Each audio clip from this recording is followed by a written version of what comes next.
Hi YouTube, this is my journal entry then for 15th of April 2014. If you've been listening to my other videos, then it's a continuation the next day of the other entries I've been reading from 2014. Okay. Assad says the battle has turned against the terrorists and that 90% of the Lebanese border has been secured. Bandar Bush has lost his position as the Saudi spy master. I doubt this signals a change in Saudi policy towards Syria. More likely it's because his campaign against Syria hasn't been successful. The Syrian crisis has been going on for 3 years now.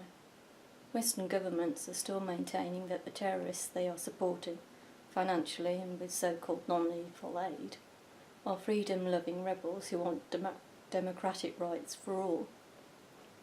How can any aid to a terrorist group be non-lethal? Anything you give these people is going to help them carry out their terrorist activities.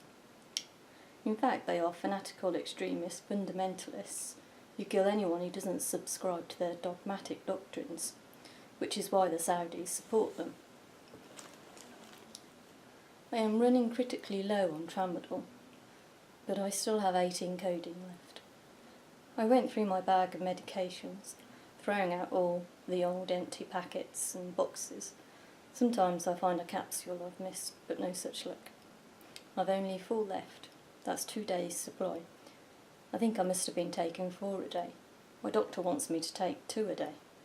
They are telling me I have an addiction to tramadol, and when I ask them what pain relief I could take instead, they don't have an answer. Liz is cooking a curry on Friday and has invited everyone to come over. That includes Dad's new girlfriend, Julie. I will ask Liz if I can have some of her tramadol. I've been wondering about Dad's girlfriend and why we don't get on. In the beginning, we barely spoke a word to each other.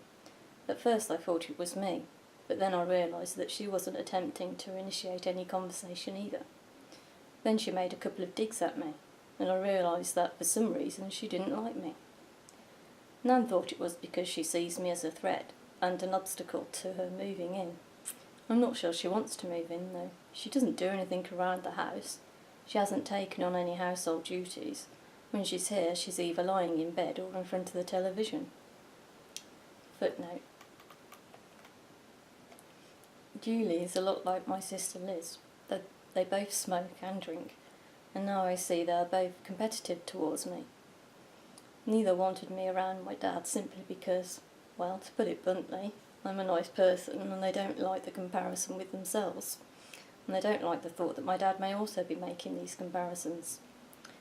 They remind me of the wicked stepmother in Snow White, only it's not about physical beauty, but about our capacity to love. I also realise now that Julie, like Liz, is also very bossy and domineering, and wants to be the one wearing the trousers. But I'm not like my dad. I don't let people treat me like that. And with me around, I suppose I was a challenge to her authority. So I guess my nan was right in that she did see me as a threat, although at that time I don't think she'd made up her mind about moving in. I don't think she liked the idea of taking on responsibility of the house and Grace. Okay, so that's the end of the entry for the 15th of April 2014, so it's a short one. And this is my journal entry for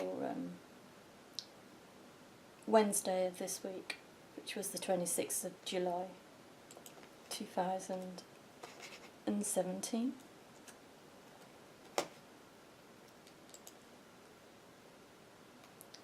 I'm watching a Tina Spalding and Jesus video. She's a channel, and so she channels messages from Jesus. It's about war, and basically Jesus is saying that we have been taught that to beat the bad guys we must go to war, and that this is all wrong, hence his teaching to turn the other cheek. I can see why people say this, to be filled with anger and hate, even if it's against something that is being done that's bad is not good for us and doesn't help spread peace and love. I think people are probably being bathed in frequencies that create angst and tension and even physical acts of violence. So I mean like radio frequencies. But the truth behind these wars that our Western governments are so fond of is that we are not fighting the bad guys. The people our government tell us are the baddies often aren't, as in Syria. And in many conflicts, the media is used to brainwash the population into believing that the bad guys are good, like the terrorists and extremists in Syria, who are portrayed as freedom-loving rebels, and the good guys, like the Syrian army, are bad. Refusing to join in any shape or form, simply on the basis that we are pacifists, would certainly be better than mistakenly fighting on the side of darkness. However, I find pacifism hard to accept. Should the Syrian government just sit back and do nothing to protect its citizens from these armies of Western-backed, Saudi-backed terrorists? If someone attacks you, do you just lay down, or are you justified in defending yourself? Wouldn't it be better to explain to people what their governments are really up to, rather than telling them to be pacifists? Surely it would be better to assist the Syrian government than to do nothing. This can still be done without an attitude of righteousness and hate for the enemy, and without creating more warlike thoughts and emotions. Maybe Spirit thinks this is too complicated or too hard for most people to manage, to understand the politics behind the wars, and to be able to be involved without losing their own peace of mind. While I was watching this video, I had the idea, wouldn't it be amazing if instead of a president or queen or prime minister coming on television and declaring war, they came on television and asked everyone to pray with them for peace? What a huge difference it would make. How wonderful if for just a few minutes every day a whole nation prayed together for peace. Another idea I had while watching this video. Jesus said that when we see war, on the news, on the internet, wherever, we must step back and ask, where am I warring in my life? Where am I warring in my mind, my family, in my body? This all contributes to the frequency of war on the planet. So I stopped and looked at how I was feeling in that moment. There are lots of people attacking me, and so there is a never-ending stream of opportunities for me to get upset, angry and so on. I wouldn't describe myself as an angry person, but every day becomes a quest to not get angry and upset, and to search for peace of mind. When I heard Jesus say these words, I realised how tense I was, and I could feel an underlying anger and resentment. I wasn't thinking any critical or judgmental thoughts at the time, but I was in that state of being, of feeling, that could produce those thoughts if my attention became suddenly fixed on someone doing something bad to me or someone else. When I noticed this feeling and made the decision not to feel antagonistic, I felt suddenly quite peaceful. As I practiced this throughout the day, I found it was a very good method for staying mindful and being in the moment.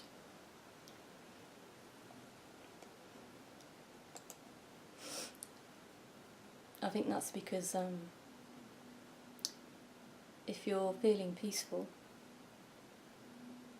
then it's easier to feel your connection to the moment, to what's happening, what's around you.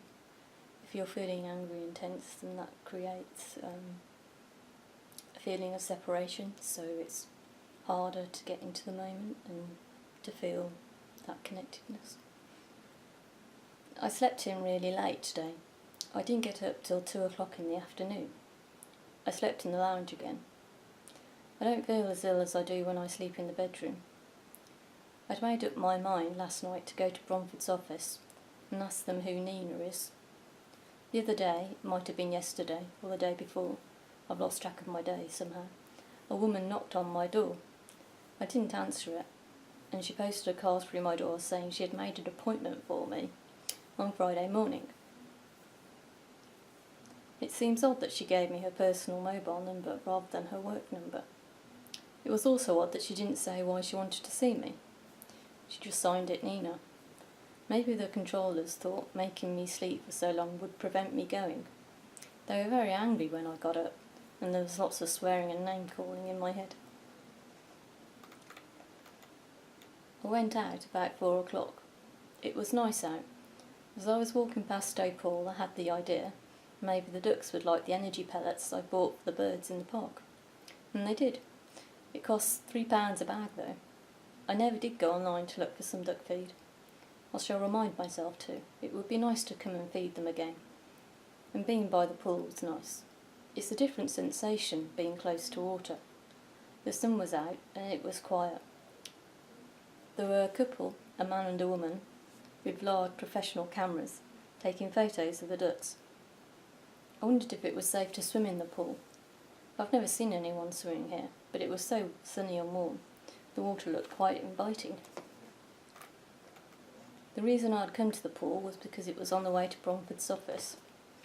I could feel myself getting tense as I approached the offices. I began running different scenarios of what might happen when I got there, all of them involving arguments and hostility. And then I began to wonder, what if this Nina did actually have some authority? What if there was some terrible piece of news waiting for me when I arrived? I kept telling myself this was nonsense, but it didn't help much. Even telling myself these probably weren't even my own thoughts, which I don't think they were, didn't do much to calm me. I think this is the controller's way of gearing you up for a fight. What they get out of constantly stirring up shit, I don't know. Well, I guess I do. They want to get you into trouble, and they like manipulating you. I just don't understand how any of that can make them feel good. It was deserted when I went in. Nobody was at the desk, and there was no bell to ring, so all I could do was stand there and wait for someone to come. Behind a plastic screen, I could see rows of desks and people sat behind their computer screens. Full of life. Either we are slaves to a corporate master, or we are persecuted and tortured for being a threat to them. It's not much of a choice. A nice Asian lady came over and asked if she could help. I gave her the card that this Nina had left and asked her if she could find out who it was from and what she wanted. She said, "Oh, Nina," as if she knew who Nina was, and went back to her desk. Several minutes later she came back looking confused and asked me what my address was. I said James Greenway, and she said, "Oh, that's why I couldn't find it." She put Thomas Greenway, and then she disappeared again. A few minutes later she came back and said although she could see the appointment in Nina's diary, there wasn't any information attached or any notes, so she couldn't tell me what the appointment was for. She did say that Nina was a coach. I should have asked her what a coach was, but I didn't. I asked her if it was possible to leave a message for Nina, and she said she could write her an email.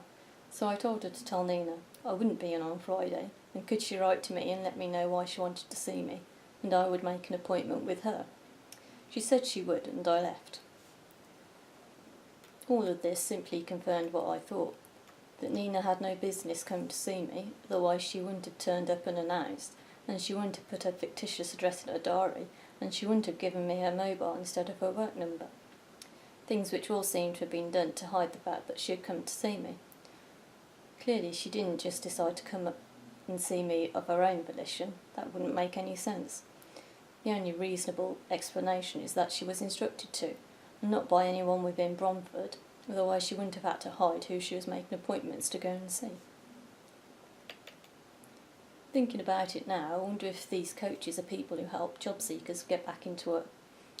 I remember about 3 years ago, I think I was still at Edgeworth House, the council's temporary accommodation for homeless people, and I was visited by a guy from Bromford who was telling me about all their facilities and courses and things they do to help people get a job. It sounds pretty similar to what the job centre do, so I'm not sure why Bromford do this. He kept trying to get me to agree to go down to their hub, as he called it. He said they have computers so you can get online and do a job search, and you can meet and chat with other people. I kept telling him that I wasn't very well. I wasn't. I'd been in and out of hospital, and at that point I still didn't know what my diagnoses were, so I couldn't say to him what was wrong with me. I couldn't understand why I was being pressurised into job hunting by Bromford when I was signed off sick at the job centre. Actually, I remember now, the guy came to see me when I was offered this flat, and I was told that to get the flat I had to sign up to the Bromford deal, and the deal was that I would actively look for work. It was a woman who came and spoke to me first. She worked at Edgeworth House, and she made this appointment for this guy to come and see me. When I said to her I wasn't well and I couldn't work, she just shrugged her shoulders and said she didn't know how you'd get around that. At the time I was pretty sure that housing associations can't deny people accommodation simply because they're not fit to work. And when the guy came to see me, I realised he didn't actually have any power to make me do anything. He was just trying to get me to voluntarily agree to take part in this Bromford deal. I'm guessing now that he probably shouldn't have come to see me either. Most likely there'd been a fictitious address in his diary too.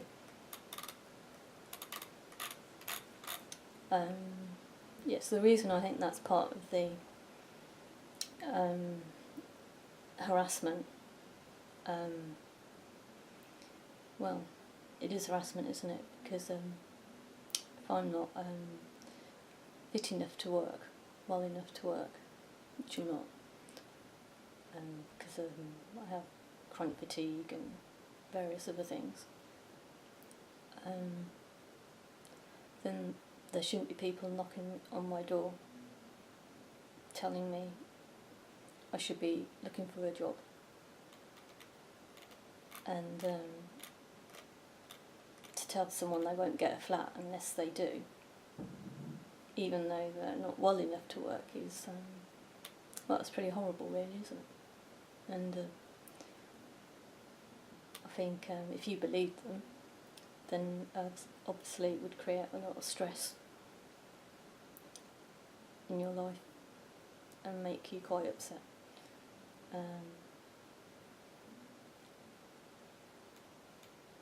So I think that's what they were trying to do really.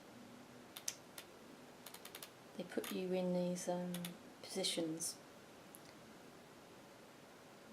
which are like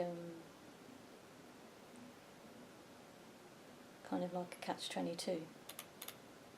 So you're too ill to work, but then they have people coming to tell you that you must work, and if you believe them, then you'd try and get a job, but very soon you wouldn't be able to keep that job because you'd be phoning in sick every day. But it's impossible, you just couldn't do it. And of course once you did get the job, or you told the job centre you'd found a job, then your benefits would stop. And then of course when you lose a job, because obviously you won't be able to keep it, then you'd have to go through the whole system again. And